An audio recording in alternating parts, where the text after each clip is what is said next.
여러분 안녕하십니까? 전주 MBC 시사토론입니다. 지난 지방선거에서 여러분은 어떤 선택을 하셨는지요? 도내 지방의회 모두 사실상 특정당 독점구도를 만들어주셨는데요. 출범 1년, 감시와 견제는 제대로 작동했을까요? 오늘 토론합니다. 토론자 세 분 모셨습니다. 반갑습니다. 예, 제가 앞서 특정당 독식구도였다고 말씀드렸는데 특히 도의회가 심각했습니다. 39명 의원 가운데 92%가 넘는 36명이 민주당 소속이거든요. 예, 김대중 의원님, 그 36분 중에 한 분인데 지난 1년 어떻게 평가를 하십니까, 도의회? 제가 고대 의원을 하고 4년 쉬었다 11대 다시 와서 재선 의원이 됐습니다. 4년 만에 돌아와 보니까 이 도민들의 도정이나 학예행정에 대한 요구가 아주 수준도 높아졌지만 다양해졌다라고 느꼈고요. 우리 동료 의원님들도 각계 전문가들이 많이 오셔서 부대 때보다는 훨씬 활발한 의정활동을 하고 계시다 이렇게 평가하고 있습니다. 예. 아무튼 민주당 독점구도에서 그나마 정의당이 지난 선거에서 선전을 했거든요. 전국에서 최고 지지율을 그때 받으셨지 않습니까? 네. 서인군 의원 나오셨는데 물론 전주시 의회로 소속이 좀 다르긴 하지만 또 우리 서 의원님께서 평가하시는 지난 1년은 사뭇 좀 다를 것 같습니다. 어땠습니까? 저는 개인적으로 10년 차 전주시 의회에서 의정활동을 하고 있습니다. 그러다 보니까 민주당 주도의 다수 여당 속에서 파묻혀 일하는 소수 정당 의원으로서 역할이 이제 상당히 익숙해진 것 같아요. 그래서 익숙함이 좋은 건지 아닌 건지 잘 모르겠습니다만 이렇게 활동합니다. 보통 함께 할 수 있는 사안들, 지방의회가 집행부를 견제하고 감시한다는 본연의 역할을 하는 이러한 입장 속에서 민주당이든 다른 정당이든 함께 할 수 있다고 한다면 더 폭넓게 대화하고 토론하면서 발걸음을 맞추고 있고요. 또한 가다가 소수 야당 정당으로서 다른 목소리를 분명히 내야 한다 하면은 작지만 대단히 큰 목소리로 제 목소리를 크게 내가면서 이런 그때그때 필요한 방법들을 찾아서 의정활동을 펼치고 있습니다. 현재 전주시는 33석의 의석 중에 민주당이 약 80% 정도의 의석을 가지고 있어요.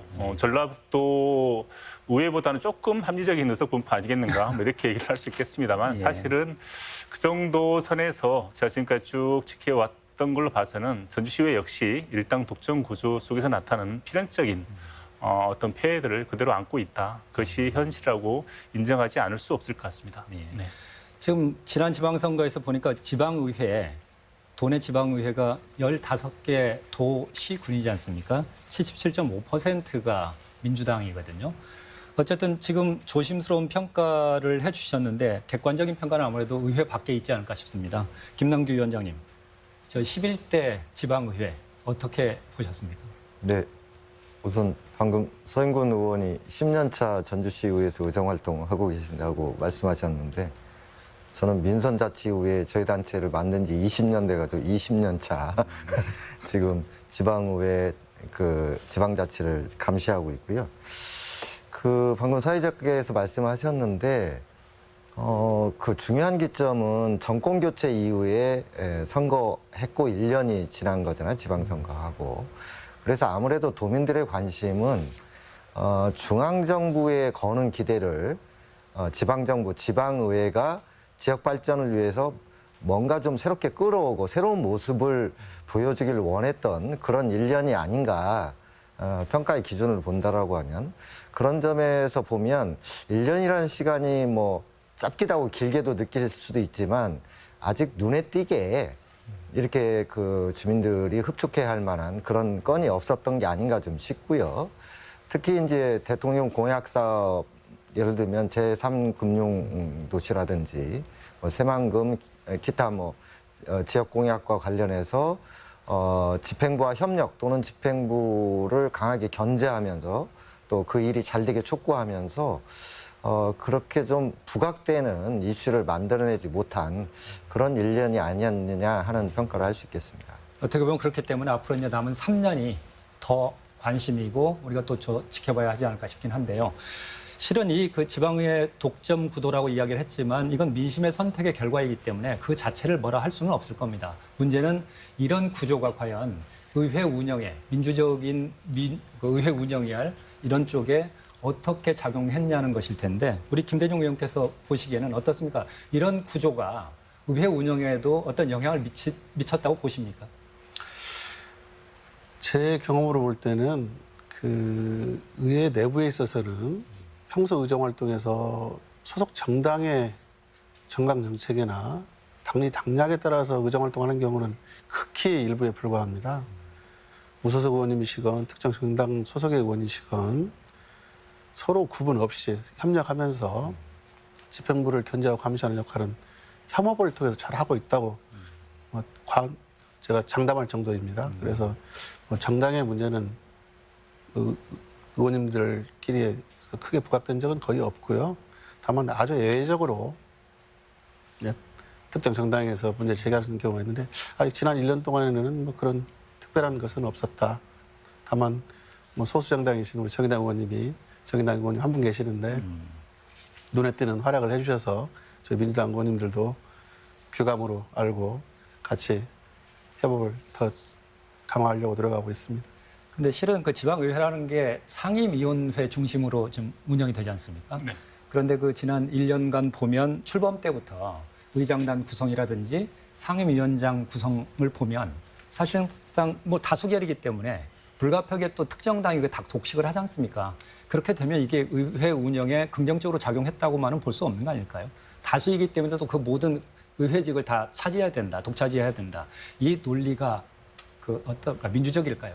도의의 경우에는 좀 그런 기대감과 다르게 현실적인 문제가 좀 있다고 생각합니다. 즉 전체 39석 중에서 민주평화당 비례 한 분, 그다음에 정의당 비례 한 분, 그다음에 무소속 한 분인데 과연 한 명씩밖에 없는 당의 상임위원장을 과감히 내줄 수 있느냐라고 하는 현실적인 문제가 좀 있다고 생각하고요. 그럼에도 불구하고 아까 선거의 결과로 이런 독점 현상이 일어났기 때문에 별 수 없지 않느냐, 받아들여야 된다는 측면의 말씀도 하셨지만, 그러면 그 이후 과정에서 그러면 그 소수 의견을 존중하고 타당의 어떤 주장이나 이런 것들이 옳다 합리적이라고 하면 민주당 안에서 좀 다수당 안에서 그걸 공론화하면서 같이 협력을 했느냐라는 점에서는 그 최용심 정의당 비례대표가 제기했던 각 지역의 새마을기를 개혁하는 그 유신의 어떤 잔재 뭐 이런 표현까지 해가면서 강하게 주장을 했지만 결국에 민주당 의원들이 적극적인 협력을 하지 않았거든요. 그의 대표적인 예로 하면 다른 당의 의원이 주장하면 좀 왠지 거기에 같이 장단을 맞춰서 앞장서서 같이 일을 도울 수 없는 이상한 이런 분위기로 본다라고 하면 아까 이야기했던 그런 협력 관계가 잘 이루어진 건 아니다. 또 이렇게 볼 수도 있겠죠. 제가 한번 우리 지역 그 지방의회 모습 속에서 민주당에 대한 쓴소리가 하나 있습니다. 그게 뭐냐면 가장 강력한 당적 구심력이 작동하는 때가 바로 원구성할 때라는 거예요. 그러니까 의회니까 지방선거 끝나고 원구성을 하는 시점이 되면은 이제 뭐 의장부터 시작해서 상임위원장까지 이제 자리를 챙겨야 되는 시점이 나타나는데 이때가 민주당의 당적 구심력이 가장 강하게 발동되고 가장 일사불란하게 움직일 때다. 이런 얘기들 쓴소리가 있습니다. 이건 사실 맞는 얘기이고요. 그런데 전주시의 예를 한번 들어보면 전주시의 의장 선출은 어떻게 되느냐. 전주시에는 3개의 위원회가 있습니다. 전주시 갑을병위원회. 이것을 돌아가면서 한 번씩 의장을 돌아가면서 맡게 되는 거예요. 그러니까 전주 시민들이 뽑아놓은 전주 시민의 정치적 주권자의 대우기관이라 할 수 있는 전주시의회의 최고 수장을 선출하는데 민주당이 결정한 이거 룰에 따라서 의장이 결정된다는 것이 굉장히 민주주의와는 거리가 먼 방향으로 지금 작동되고 있는 시스템이라는 것이죠. 또 실제 부의장, 상임위원장 마찬가지입니다. 모든 계획 속에서 싹쓸이하는 구조로 여전히 이건 이루어지고 있는 것이고 이거 이렇게 봤을 때 이것도 비판할 문제이지만 하나 좀 우습고도 슬픈 얘기는 뭐냐면 저쪽 경상도를 가면 똑같은 현상이 나타나는데 당만 달라요. 자유한국당이 모든 걸 독점하고 모든 걸 싹쓸이하는 과정에서 또 거기서는 민주당이 그 문제에 지적을 하고 있고 이게 무슨 말이냐면 결론적으로 하나의 정당이 독점적 구조를 가지고 있다고 한다면 그것은 그 정당의 개혁이냐 보수냐 아니면 당의 정체성이 무엇이냐과는 관계없이 그 독점적 구조는 필연적으로 민주화는 거리가 멀게 흘러갈 수 있다. 이걸 가르쳐 준다고 저는 보고 있습니다. 참여자치 시민연대에서 초기에 그걸 제기했었죠. 겸직 문제를 제기했을 때도 그렇고요. 그 외에 뭐 어떤 그 주민 수건 사업비 논란이 있었을 때도 그렇고 또 대표적으로 항상 이야기를 많이 나오긴 하지만 의원들의 해외 연수가 있을 때도 그렇고 스스로 비판을 거의 하지 않거든요. 동료 의원 감싸주기 그 수준에서 징계나 이런 부분들도 흐지부지 되는 경우가 많고 그런 부분, 그런 지적에 대해서는 어떻습니까? 그 지적하는 쪽이 좀 잘못된 건가요? 아니, 제가 질문에 답변 드리기 전에 원구성에 있어서 저희 전라북도의 경우를 먼저 설명을 잠깐 드리고 가겠습니다. 아까 사회자께서 말씀하신 대로 92%가 넘는 민주당 의원들로 구성되어 있기 때문에 의회 관례로도 그렇고 원활한 의회 운영을 위해서는 의회직을 의장부터 상임위원장까지 민주당 의원으로 구성할 수밖에 없는 현실적인 이유가 있었습니다. 다만 소수당인 우리 정의당 비례대표 의원님, 평화당의 비례대표 의원님, 무소속 의원님 3분 계시는데요. 저희가 그 3분은 운영위원회 위원으로 모셨고 애결산 특별위원으로 모시고 또 특별위원회로 만들어진 우리 한빛 원전 대책특위에 또 우리 최영심 의원님을 부위원장으로 모셔서 충분하게 소수의 목소리도 배려하고 있다 이런 말씀 드리고 싶고요. 아까 서영근 의원님께서 경상도 얘기를 하셨는데 작년 지방선거 결과에 따라서 대구 경북을 제외한 전국 15개 광역시도의회 의장이 전부 민주당 소속 의원으로 선출이 되었습니다. 이것은 자연스럽게 민심이 반영되는 대로 따라서 원구성도 원활한 의회 운영을 위해서 구성되는 것이지 무슨 소수의 목소리를 배제하거나 묵살하는 것은 아니다 이런 말씀 먼저 드리고 싶고요. 방금 사회자께서 주신 질문에 대해서는 뼈 아프게 받아들입니다. 다만 저희도 여러 가지 규정에 따라서 할 수 있는 범위 내에서 의원들의 윤리의식을 높이기 위해서 기본 조례도 최근에 개정을 했고요.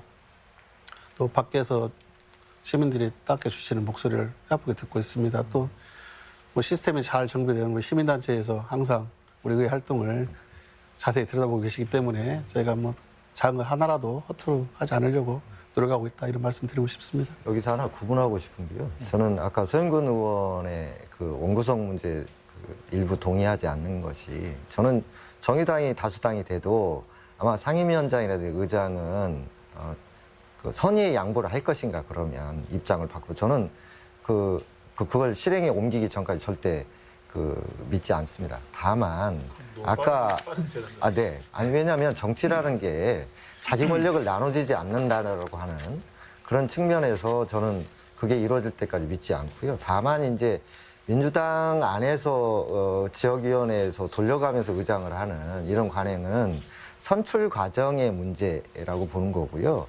소수당이 다수당한테 상임위원장을 안 줬다라고 하는 것이 과연 의회 민주주의가 잘못됐다라고 이야기할 수 있는가라고 하는 측면에서는 저는 이해하기 좀 어렵다고 한마디만 더 말씀을 좀 드리면 이 문제가 왜 나오는 거죠? 선거의 결과이긴 하지만 현재 비례대표제는 소수당이 항상 소수일 수밖에 없는 즉 지방선거에도 권역별 연동형 비례제가 된다라고 하면 현재 득표대로 한다라고 하면 소수당이 지방 의석수를 2배에서 3배까지 늘려갈 수 있는 이 제도의 문제도 한편에 있다. 이 말씀을 드리려고 합니다. 알겠습니다. 이해하고요.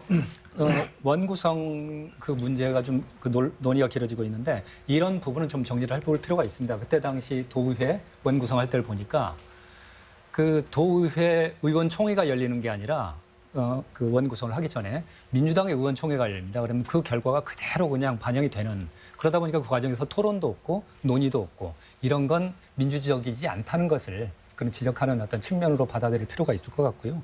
다만 이제 문제는 그게 제도적인 한계든 아니면 다수결의 원칙이라는 어떤 민주주의의 원리든 그게 작동한 결과이기 때문에 그걸 수용한다 하더라도 그럼 이렇게 출범한 의회가 가장 본연의 기능은 어쨌든 민의를 대변해서 집행부를 감시 견제하라는 것이 않습니까? 지난 1년간 어떻습니까? 지금 제대로 집행부 감시 견제가 이루어졌다고 보시는지. 먼저 우리 서인군 의원은 어떻게 보셨습니까? 현장에서. 먼저 이 얘기를 한번 해보고 싶습니다. 최근에 하나의 사건이 있었죠. 익산시 정헌율 민주평화당 소속의 시장이 참으로 여기서 입에 담기 어려운 수준의 발언을 했습니다. 전북도민으로서 참 부끄럽기도 하고요. 국제적으로도 대한민국 정치인 수준에 대한 적나라한 표출한 망신적인 사건이라 생각합니다. 그런데 지방의회에서 익산시에서 저 같은 생각이라면 탄핵이라도 하고 아니면 탄핵이 어렵다고 한다면 지방의회에서 어떤 뭐 규탄 결의안을 좀 채택을 하거나 이랬어야 되는 게 아닌가 하는 생각을 저는 개인적으로 했습니다. 뭐 그런 것들은 이제 속속들이 알지 못하지만 진행되지는 않은 걸로 알고 있는데 최근에 저기당 소속의 김수현 익산시의원이 시장에 대한 발언을 준비하는 과정 속에서 익산시의회 의장에게 전화를 받았다고 해요. 그래서 왜 꺼져가는 불을 다시 이렇게 들쑤시려고 하느냐. 그냥 좀 조용히 넘어가면 안 되겠냐. 참 어이가 없는 일입니다. 사실상 잘못된 집행부에 대해서 견제와 감시의 역할을 하는 것이 제1의 의회의 본분인데 그 외의 본분을 책임져야 될 시의회 수장이라는 사람이 의원의 활동에 제동을 걸려고 하는 그런 시도를 했다. 이건 참 대단히 뜨거운 현재 지방의회 수준을 보여주는 것이라고 저는 생각을 하고요. 여기서 또 하나 좀 볼 게 있습니다. 그런데 시장하고 익산시 의장은 당이 달라요. 그러니까 일당 독점에 의한 내 편을 챙기기다 이런 차원은 아니라고 보였죠. 무엇이냐 하면 저는 이렇게 봅니다. 지방단체장과 익산시, 그러니까 어느 지역의 의장이든 간에 의장 간에 보이지 않는 커넥션이 존재한다는 것입니다. 보이지 않는 커넥션. 그러니까 서로 뭔가를 주고받고 뭔가를 위하고 뭔가를 필요할 때는 공유하는 이런 것들에 대해서도 단순히 같은 정당, 내 팔은 안으로 굽는다는 차원의 같은 정당 간의 느슨한 견제와 감시를 떠나서 구조적으로 현실적으로 존재하고 있는 의장과 단체장의 이 커넥션 관계에 대해서도 우리가 앞으로 주목할 필요가 있다. 저는 이걸 좀 말씀드리고 싶습니다. 그러니까 어떤 정당의 이해관계가 아니라 그냥 어떤 뭐랄까요? 정치적인 이해관계에 따라서 이렇게 결속할 수도 있다. 이게 타협이 상시적이라고 저는 보고 있습니다. 상시적. 단체장은 모든 의원들을 다 어우르지는 못할 자신이 없기 때문에 그 정점에 있는 의장을 어울리려고 하는 그런 노력들을 펼치고 있죠. 김대중 의원님, 지금 보면 전라북도는 15개 도시군이 있거든요. 그 단체장의 11분이 지금 민주당 네. 소속이거든요. 네. 그 집행부도 지금 70%, 73%가 넘게 그 민주당 소속인데 어떻습니까? 이런 상황에서 같은 당 단체장, 같은 당 의원들, 이거 비판 견제, 감시 이런 활동이 원활한가요? 작년 지방선거 때 우리 문재인 정부에게 나라다운 나라 만들어달라는 도민들의 열의가 반영된 결과이고요. 그 때문에 저 민주당 소속 의원님들도 또 집행부도 부담이 많은 게 사실입니다. 잘해도 민주당 탓, 못해도 민주당 탓 이런 부담을 안고 있는데요. 그러나 뭐 의회의 본질은 집행부에 대한 견제와 감시가 본질이기 때문에 한시도 소홀히 할 수 없다 이렇게 생각이 되고요. 그 뭐 대표적인 예를 들어드리자면 우리 전라북도의회가 칭찬받을 일 중에 하나가 전국 최초로 2004년도부터 도사나 출연기관장에 대한 인사청문 제도를 도입하려고 조례를 제정했다가 뭐 집행부의 제소로 인해서 무산됐었습니다. 또 2014년에 다시 도입했는데 또다시 대법원의 제소를 말하면 또 무산됐죠. 저희 11대 의회에 들어서 그런 일당 독식의 우려에도 불구하고 작년부터 강하게 요구해서 인사청문 제도를 도입했습니다. 그래서 지난 2월에는 전북개발공사 사장에 대한 인사청문회도 성공리에 마쳤습니다. 또 올 연말에도 두 기관에 대한 인사청문회가 지금 기다리고 있는 중입니다. 이렇듯이 당선될 때는 도민들의 그런 기대를 안고 특정 정당 중심으로 많은 다수가 당선되었지만 단체장이 되었건 의원이 되었건 각자 본연의 업무에 충실할 수밖에 없는 구조다 이렇게 말씀드리고 싶습니다. 김영규 위원장님 어떻습니까? 우리 김대중 의원의 이 평가 좀 동의하시나요? 좀 재밌는 기사를 이 방송 준비하면서 봤는데요. 대구 모 방송사에서 똑같이 1년 평가를 하는데 이런 기사가 나옵니다. 그 과거에는 뭐 한나라당, 뭐 그때는 집권 여당이죠. 의원들이 우리와 똑같이 독점 현상이 있었는데 이제 다양화되니까 조례 발의 건수가 벌써 1년 사이 더 늘었답니다. 지난번보다. 그다음에 5분 뭐 발언 내지는 뭐 시정질의 건수가 더 늘었다고 하는 보도를 봤어요. 그러니까 아까 지금 독점과 다양성 문제를 이야기를 했던 걸로 좀 같이 연관을 시켜보면 원리적인 측면에서는 선의의 경쟁이라고 하는 것이 이 다양성 안에서 출발하는 거라고 보고요. 지금 김대중 의원님이 이야기하셨던 인사청문회라고 하는 것이 이 다양성 측면에서 보면 저는 좀 많이 미흡했다 이렇게 보는 겁니다. 즉, 개발공사 사장의 가장 핵심적인 문제는 이제까지 도건설국장 출신이 공무원 재취업처럼 항상 고정적으로 갔던 것을 근본적으로 이 뿌리를 뽑는 그런 데 핵심이 있었는데 사실은 이미 정해진 사람을 놓고 검증하는 식으로 갔기 때문에 그동안 도가 해왔던 그런 인사 관행에 쐐기를 박지 못했다. 더군다나 이제 도덕성 검증은 비공개로 하면서 그러니까 비공개로 했는데 도덕성 검증을 잘했는지 안 했는지 그러니까 시작부터 비공개를 해놓고 다 찾아내놓고 그러니까 사안별로 공개와 비공개를 논의를 했으면 모르는데 그렇게 진행함으로 해서 조금 더 날카롭고 근본적인 문제에 접근하지 못한 그런 거 역시도 그 단체장도 민주당이고 다수의 의원들이 민주당 의원들이었던 이런 문제가 아닌가 싶습니다. 의원 발의를 하기 위해서는 최소한의 조건은 있죠. 그렇습니다. 네. 앞서 좀 이야기하고 새마을기 계약 문제도 나왔지만 도의회 같은 경우는 새마을 장학금 그거 역시 뭐 유신의 전제다 해서 폐지하지 않은 어떤 5분 발언이 있었고 그 해당 의원께서 정의당 의원입니다. 소속이 의원께서 그것을 좀 그 조례 폐지안을 발의를 하려고 했었는데 그 의원들의 동의를 받지 못해서 결국 그 단계에서 멈추고 말았다는 이야기도 들릴 정도인데 어떻습니까? 이런 게 좀 다반사로 일어난 걸로 보십니까? 아니면 특수한 경우로 보십니까? 저는 아주 특수한 예외적인 경우라고 말씀드릴 수 있고요. 방금 말씀하신 새마을 조례 관련해서는 이렇습니다. 전국의 현상이 17개 시도 중에 유일하게 광주시의회에서만 그 조례를 폐지했습니다. 최영심 의원님의 문제제기에 대해서 적극적으로 또 내심으로 동의하는 민주당 의원님들이 여러 분 계십니다. 다만 그게 현실화되지 못했는데요. 그 속사정은 이런 게 있습니다. 그 현행 시행되는 조례가 대학생까지 장학금을 지급하도록 되어 있어서 실제 상위법하고 괴리가 있습니다. 근데 그 대목은 조정을 해야 됩니다. 그러면 고등학생까지만 장학금을 줄 수 있는데 현재 지금 고등학생까지 무상교육이 추진되고 있어서 조만간에 그 조례는 사문화될 이 직전에 있습니다. 그렇다면 더 적극적으로 좀 그래서 추진할 수 있는 거 아닐까요? 17개 시도 중에서 광주시에서만 폐지된 조례이고 여전히 16개 시도가 시행 중인데 그 취재는 공감하지만 불과 몇 개월 후면 또 집행부에서도 문제의식을 공유하고 현실에 맞게 개정하겠다고 하는데 그걸 마치 전라북도만 큰 문제가 있는 것처럼 보여지게 하는 것은 좀 무리가 있었다라는 측면에서 뭐 좀 제한이 됐었던 것 같고요.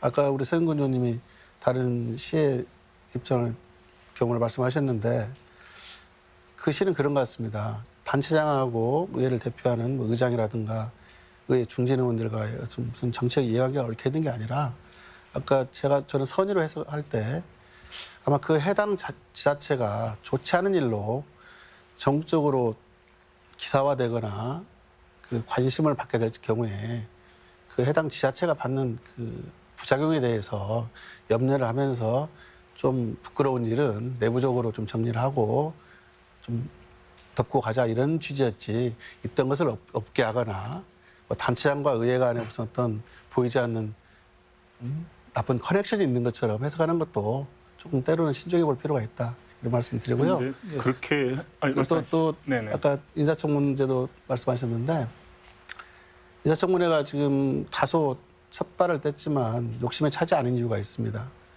2차례나 대법원에 가서 패소를 당할 정도로 법적 근거가 없습니다. 그래서 저희도 아쉬운 대로 협약을 통해서 인사청 문제들을 도입을 했고요. 아직 전국 17개 시도 중에서 12개 시도만 시행하고 있다. 서인근 의원님 혹시 그 시의회에서 활동을 하시면서 네. 최영심 의원 사례 같은 것을 직접 겪으신 건 없습니까? 직접 겪은 건 없습니다. 근데 솔직히 얘기하면 엄두가 안 나서 시도를 못한 경우들은 있죠. 그 이유가 어떻게 됩니까? 그러니까 발의를 하기 어렵겠다는 판단? 그러니까 뭐 이건 제가 시도를 하진 않았습니다만 굳이 말씀을 드리자면 최근에 상상고 문제가 지금 지역에서 뜨거운 이슈로 자리 잡고 있는데 전주시도 많은 고등학교에 전주 시비를 가지고 지원을 하고 있으니 전혀 관계가 없는 당사자라고는 할 수 없는 것이고요. 그래서 전주시의회 같은 경우는 제 개인적으로 상상고 이 폐지 문제가 어떤 과정의 절차의 합리성이냐 불합리성을 떠나가지고 본연의 자유로운 사립고 문제에 대해서 큰 울림을 주는 것이고 거기에 대해서 충분히 동의할 수 있는 현재 교육청의 방침에 대해서 좀 동의하고 옹호하는 이런 좀 전주시의회 결의안을 제출해서 통과를 한번 시켜봤으면 좋겠다는 생각을 가졌습니다만 몇몇 직원님들을 좀 만나봤을 때 발의가 어렵겠구나 좀 이런 판단을 하고 발의 최소 기준이 지금 5분의 1인가요? 네, 오늘 내리고 전주시의회는 7명입니다. 네. 근데 지금 정의당 의원은 사실상 지금 2명이지 않습니까? 네, 그렇습니다. 무소속을 포함해도 그 숫자를 채울 수가 없는 것이죠. 네. 결국 민주당 의원들의 동의가 없으면 불가능하다는 걸 스스로 자기 검열을 먼저 하신 거잖아요. 그렇다고 볼 수 있겠죠. 네. 지금 그래서 우리가 의회 운영에 있어서 민주적이지 못할 수도 있겠다. 어쩌면 경쟁이 거세됐다. 내지는 논쟁이 사라질 수도 있다. 토론이 사라질 수도 있다. 이런 부분들이 비민주적인 요소라고 좀 이야기를 하는 거지 않습니까? 비록 민의의 선택을 받았다 하더라도 이 부분은 향후에도 좀 중요한 쟁점, 논점이 되지 않을까요?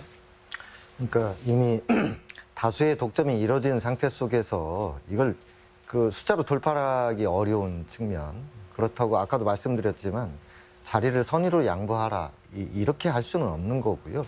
다만 여기서 복합적인 문제가 있는 게 그 정당, 그러니까 민주당인 민주당 안에서 예를 들면 해외 의원들 해외 연수 문제, 그다음에 그 재량 사업비 문제 등을 의원 개인한테 맡기는 게 아니라 좀 당 안에서 어떤 토론을 통해서, 그러니까 당대당의 토론뿐만 아니라 당 안에서 입장을 결정해서 보다 좀 나은 형태로 나아가는 이런 토론조차도 당 안에서 안 이루어진다는 거죠. 특히 다수당이 되면 이런 걸 귀찮아합니다.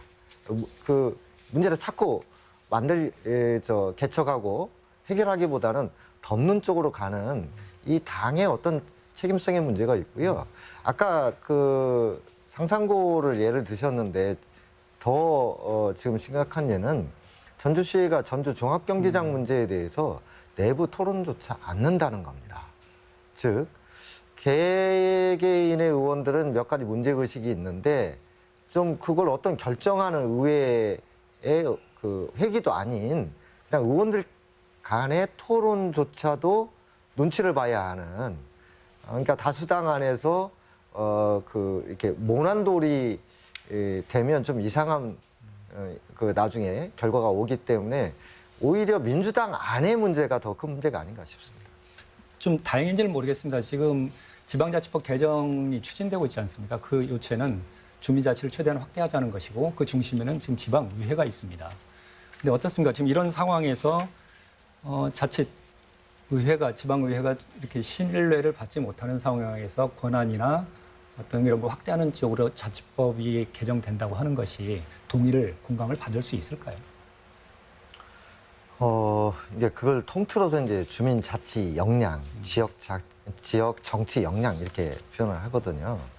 그러니까 여러 가지 이제 구조적인 칸칸이 있는데 아까 말씀하셨듯이 국회의원, 중앙정치와 지방정치를 일정 정도 분리하고 분리하는 동시에 협업 단계로 가야 되는 문제, 즉 공천권을 중심으로 줄 세우기, 이런 정치 행태를 바꾸는 문제. 그래야 지방 의원들이 나름 자율성을 가지고 할 수 있는 부분이 생기거든요. 두 번째는 아까 계속 토론의 연장인데 그 연동형 비례제를 통해서 이 지역의 정당, 의원을, 의회를 다양하게 구성하는 것. 세 번째가 지금 강시작 약의회 형태라고 그래요. 그러니까 지방자치단체장의 권한은 엄청 큰데 의원들의 권한은 욕은 많이 먹는데 권한은 상대적으로 약해요. 그래서 이런 것들을 어떻게 개선할 것인가라고 이 가장 바탕에 있는 문제가 이번에 그 지방자치법이 개정이 되면 지금 주민자치위원회가 의무사항은 아니거든요. 그러니까 법적 기구는 아닌데 지방자치법이 개정이 되면 거기 상당 부분 어떤 권한이 좀 들어가는 법적 기구로 작용을 할 수 있습니다. 그렇기 때문에 주민들의 자치 역량을 강화함과 동시에 주민자치위원회를 어떻게 꾸릴 것인가, 실질적으로 주민들이 모여서 결정하고 이런 문제를 지금부터 준비를 해야 되는데 지금 법 개정도 늦어질 뿐만 아니라 이 지방자치를 맞이하기엔 로드맵이 없어요. 지역 정치에.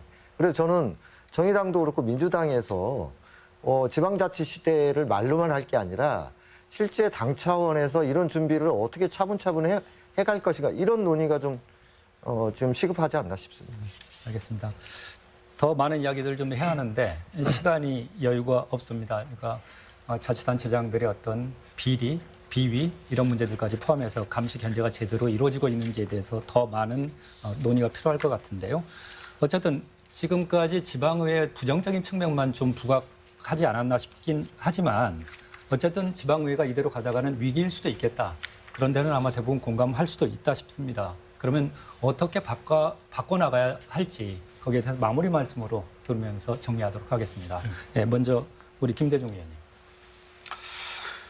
저희 전라북도 의원 전부는 1년 전에 도민들이 보내주셨던 기대와 염원을 지금도 똑똑히 기억하고 있습니다.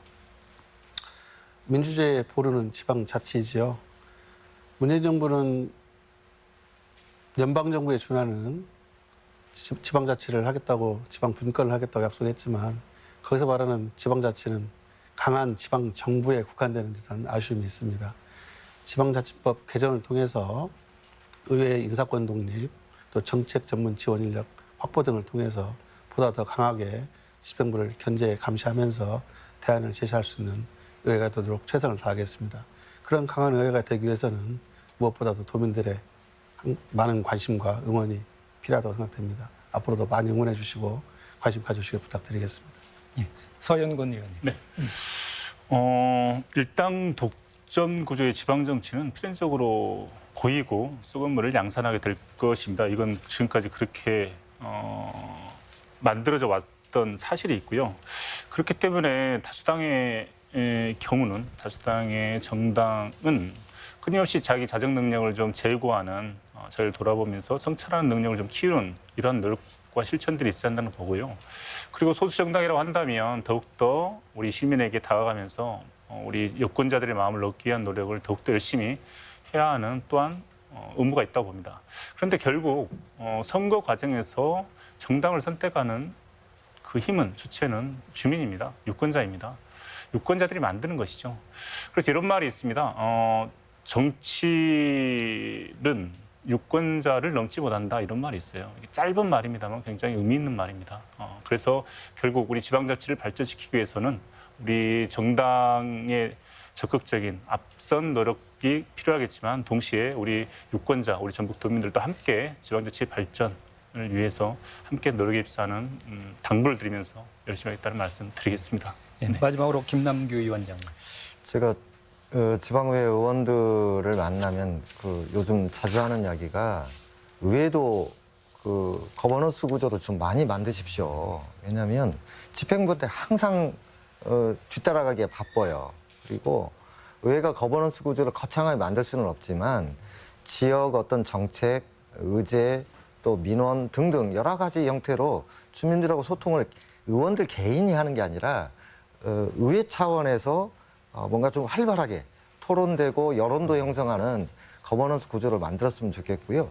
그러기 위해서는 스스로 주민의 대표라고 하는 이 권위의식을 좀 내려놔야 된다고 봅니다. 그러니까 표로 선출됐기 때문에 내가 주민들의 창구지 뭐 또 거버넌스를 하냐 이런 개념을 좀 내려놓고 주민들과 유권자들 협력하고 또 하나는 그러다 보니까 의원들 피곤해요. 민원 창구로만 되는데 그러면 민원 창구로부터서 빠져나올 수 있습니다. 그래서 더 아래로 내려가서 주민들과 소통할 수 있는 건 거버넌스 구조를 좀 많이 만드십사 이런 부탁을 드리고 싶습니다. 풀뿌리 민주주의인 지방자치는 주민자치가 본질인데요. 혹시 지방의회라는 기관자치로 잘못 이해하고 있는 것은 아닐까요? 주권자인 주민을 대변하기보다는 소속 당의 정치 논리와 공천권을 줬는 듯한 현실이 그 증거가 아닐까 하는데 여러분은 어떻게 보셨습니까? 오늘 순서 여기까지입니다. 시청해주신 여러분, 함께한 토론자 여러분 고맙습니다.